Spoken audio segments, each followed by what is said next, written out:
have many Shias, especially in the eastern part of Turkey. They do not go to the mosque because they say that when Hazrat Imam Husain was martyred, his head was presented to Yazid while he was sitting in the mosque. Therefore, Shias do not enter a mosque. They have their own places where they come together instead. Are they justified to do so?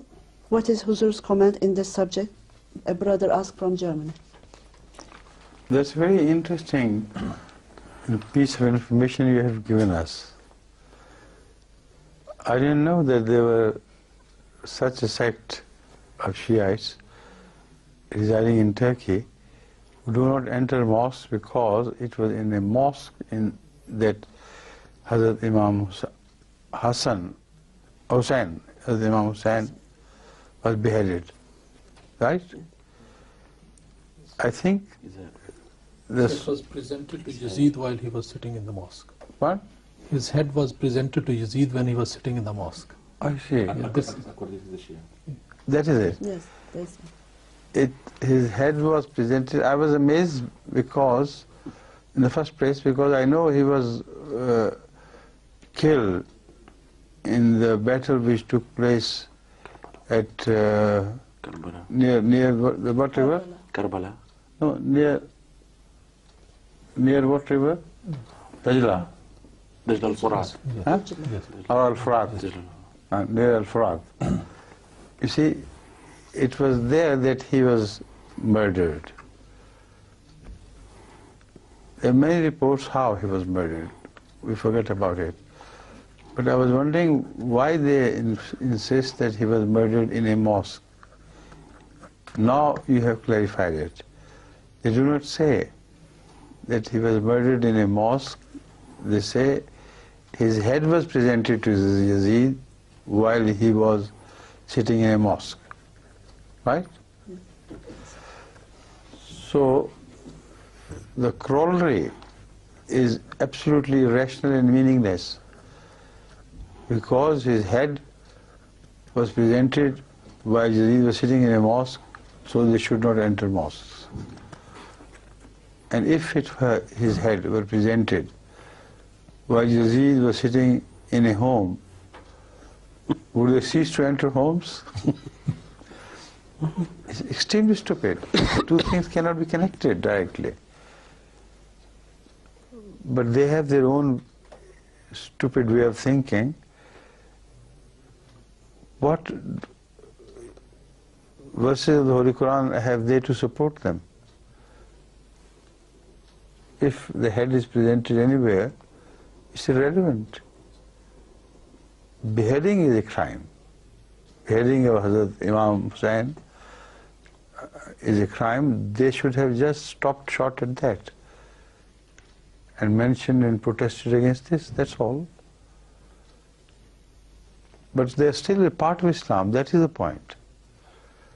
The real point we should have raised was that such as these so-called Muslims, they are still accepted as a part of Islam. And Ahmadis, with all their beliefs supporting the Islam of the Holy Prophet of Islam sallallahu alaihi wasallam, they are ousted from Islam just for the alleged crime of deviating from the mainstream Muslims on the interpretation of al-verse Khatam al-Nabiyyin. So this indicates there is no sense of justice left among the leaders of Islam today.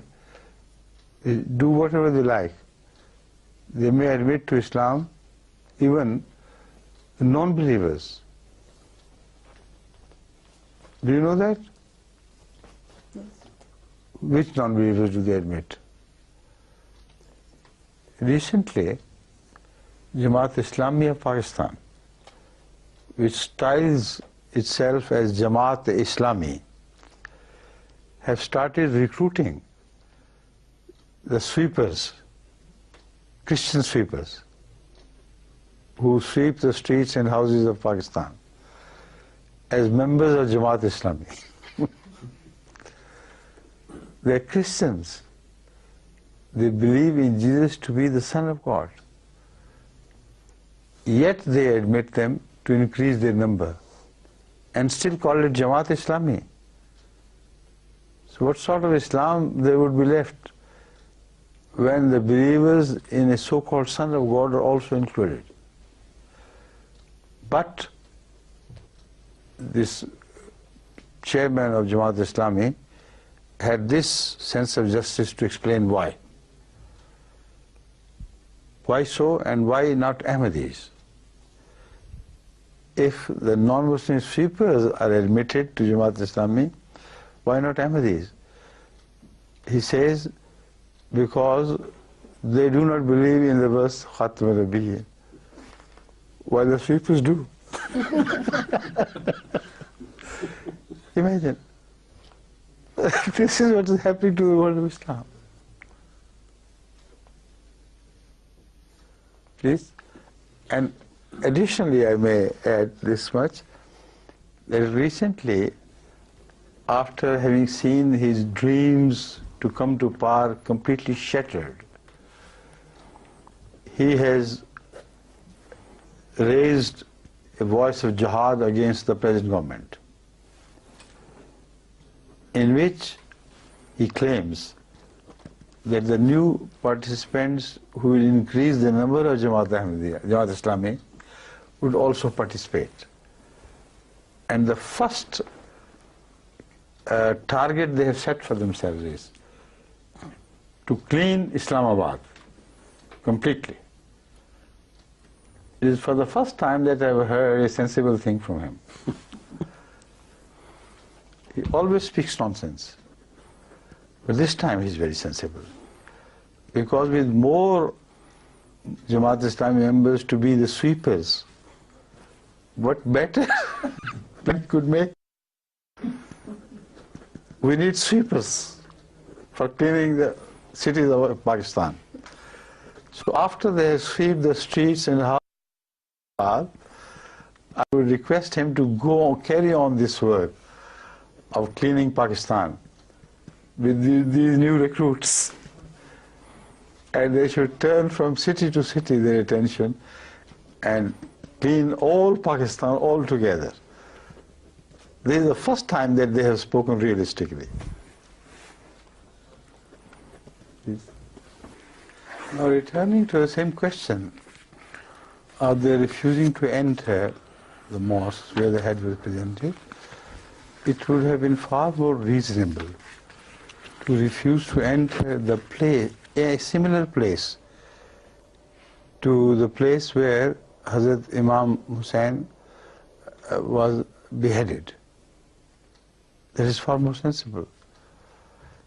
The question of where the head was presented is irrelevant. The question of where he was beheaded is a relevant question.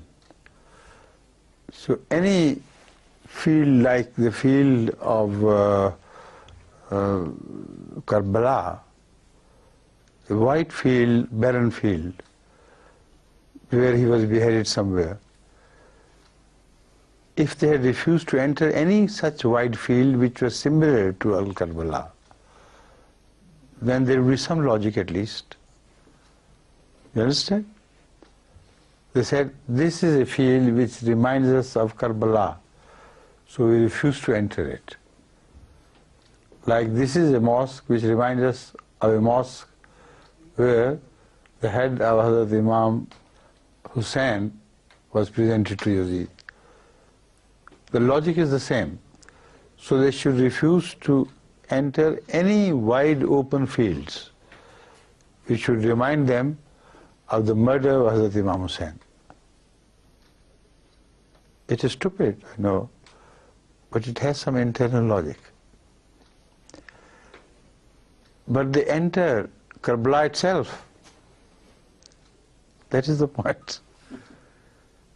In large numbers, these people go to Karbala, and it does not offend their sensitivity to this question. So they claim to have any logic in their beliefs but they deny that logic themselves. If there were really any logic, as I told you, the place where he was beheaded, a protest should have been lodged against that place.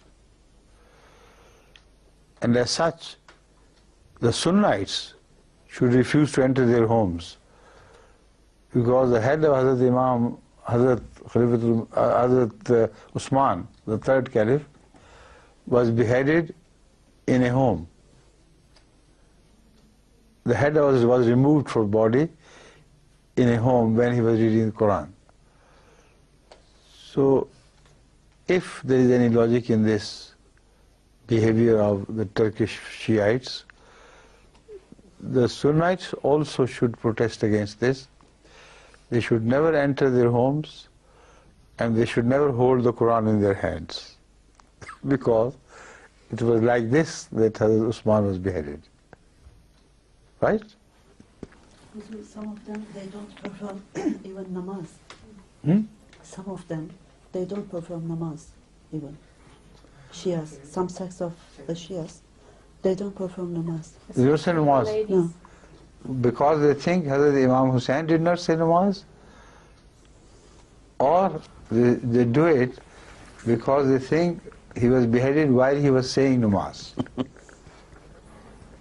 You see, if they should do so, then the anomaly becomes complete with Hazrat Usman being beheaded holding the Quran in his hand.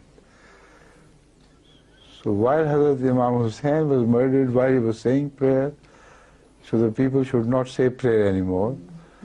So while Hazrat Usman was beheaded while reading the Quran should never be read again. That will be the real Karbala for Islam. Please.